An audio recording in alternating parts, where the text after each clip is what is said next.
Monsieur le curé, Bonjour. bonjour. Vous savez que l'ennemi de toujours du secours catholique, c'est la pauvreté. Oui, en effet. Alors, que nous conseille l'Évangile pour combattre la pauvreté? Comment on peut faire? Je reprendrai un peu le terme de notre pape François, de sa dernière encyclique, Tutti Fratelli.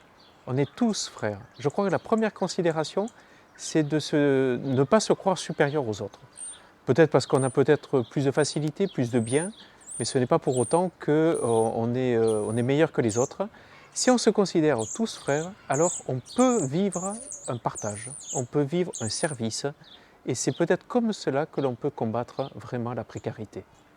Comment vous interprétez les paroles du Christ quand il s'adresse à Judas et qui lui dit mais laisse-la faire parce que Marie-Madeleine lui répand un parfum précieux sur les cheveux et sur les pieds et laisse-la faire parce que des pauvres vous en aurez toujours mais moi vous ne m'aurez pas toujours. Faut-il se tourner exclusivement vers le Christ alors? Non, en fait j'allais dire, enfin oui et non, pardon. C'est-à-dire que c'est une façon de servir le Christ, c'est en servant les pauvres. Parce qu'il faut savoir reconnaître la présence du Christ dans le frère. Et c'est comme cela qu'on est frère, parce qu'on est frère avec le Christ, en Jésus-Christ. On est tous fils d'un même Père. Si on considère en effet ce lien-là, alors on peut servir le Christ en servant les frères. Et on peut, bien sûr que le Christ, j'allais dire, il faut lui donner la priorité, mais c'est aussi au service de nos frères que nous servons le Christ. Alors cette pandémie qui se répand comme la mort en fait, Oui. ne voyez-vous pas là la main de Dieu pour frapper les hommes désobéissants de notre génération?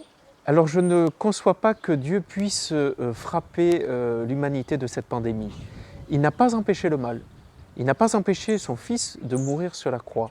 Par contre, Dieu, il est capable de donner un autre sens au mal, à la souffrance et même à la mort. C'est ce qu'il a fait pour son Fils, qui est mort, mais il est ressuscité et il est vivant.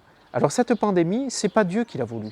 Ça fait partie de la réalité du monde, du mal qui nous entoure, mais Dieu, il est capable de nous donner les moyens de rebondir, de ressortir et de faire ressortir des choses nouvelles pendant cette pandémie, peut-être cette solidarité qui peut exister davantage entre nous. Philippe Julien, je vous remercie. Merci.